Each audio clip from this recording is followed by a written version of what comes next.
yung laptop ninyo, mayroon yang nakakasamang license. So, pwede natin i-activate gamitin natin yung doon sa internet. Papasok tayo sa Windows na website. Pwede tayo doon kukuha ng license. Gamitin lang natin yung serial number sa laptop at doon natin kukunin yung license, digital license sa laptop ninyo.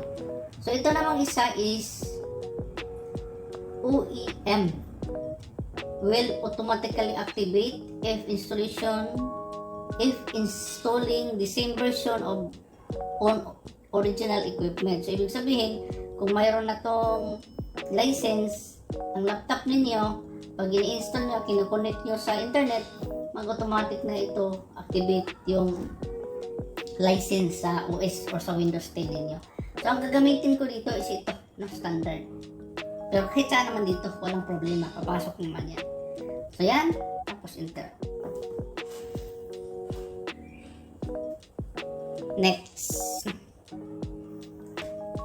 Tapos, i-click nyo lang to. Next.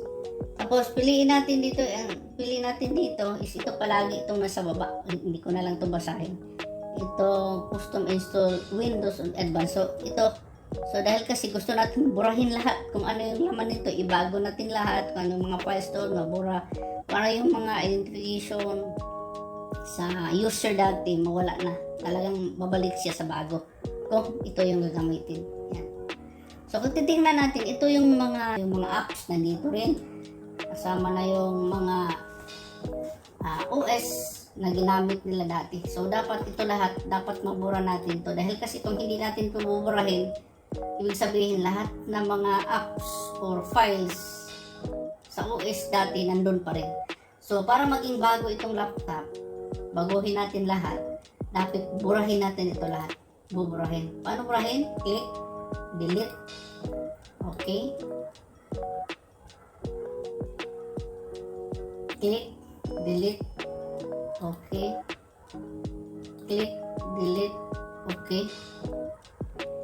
Click, delete. Okay. So, wala na. Ubus na lahat. Wala nang ma-delete. So, ibig sabihin, lahat ng mga files doon, burado na.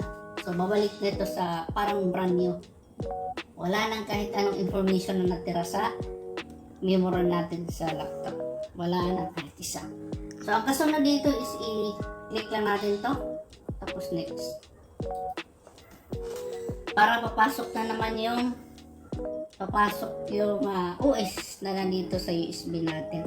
So, hintayin lang natin ito matapos, no? So, yan. Naglo-load yan hanggang mag 100%. Installing features, installing updates, finish up. Yan. Tapusin lang natin lahat.